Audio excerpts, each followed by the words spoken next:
தாய் தமிழ் உறவுகளுக்கு வணக்கம். மீண்டும் விஜய் வீட்டு கதவை தட்ட ஆரம்பித்தார். மீண்டும் விஜய் வீட்டு கதவை தட்ட ஆரம்பித்தார் என்ற தலைப்பில் இந்த காணொளியை நாம் காண்கிறோம். தமிழ்நாடு முன்னாள் முதலமைச்சர் ஓ பன்னீர்செல்வம் 3 முறை தமிழக முதலமைச்சராக இருந்தவர். அதிமுகவிலிருந்து நீக்கப்பட்ட பின்பு கட்சிக்காகவும் கொடிக்காகவும் நீதிமன்றத்தின் கதவை தட்டி வருகிறார். தற்பொழுது தொண்டர் இல்லாத தலைவராக உள்ளார். அதிமுக தொண்டர் உரிமை மீட்பு குழு என்ற ஒரு குழுவை ஆரம்பித்து நடத்தி வருகிறார். பாஜக கூட்டணியில் இருந்து வந்தார். தற்பொழுது பாஜக கூட்டணியில் இருந்து வெளியேறி திமுக கூட்டணியில் இணைய முயற்சித்தார். ஆனால் திமுக தலைவர் மு.க.ஸ்டாலினை ஒரே நாளில் 3 முறை சந்தித்து பேசினார். ஆனால் கூட்டணிக்குரிய அறிகுறி எதுவுமே தெரியவில்லை. தற்பொழுது மீண்டும் விஜய் வீட்டு கதவை தட்ட ஆரம்பித்துள்ளார் ஓ பன்னீர்செல்வம்.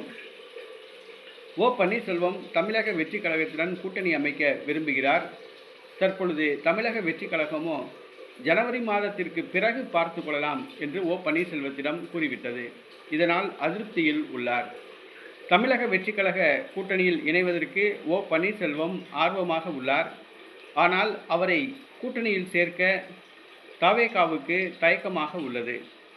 அவரை கூட்டணியில் சேர்த்தால் கட்சிக்கு நெகட்டிவ் இமேஜ் ஏற்படலாம் என்று கருதுகிறது. அதே நேரத்தில் ஓ பன்னீர்செல்வத்தை கூட்டணியில் சேர்த்தால் தென் மாவட்டத்தில் முக்குளத்தூர் வாக்குகளை பெறலாம் என்றும் கணிக்கிறது.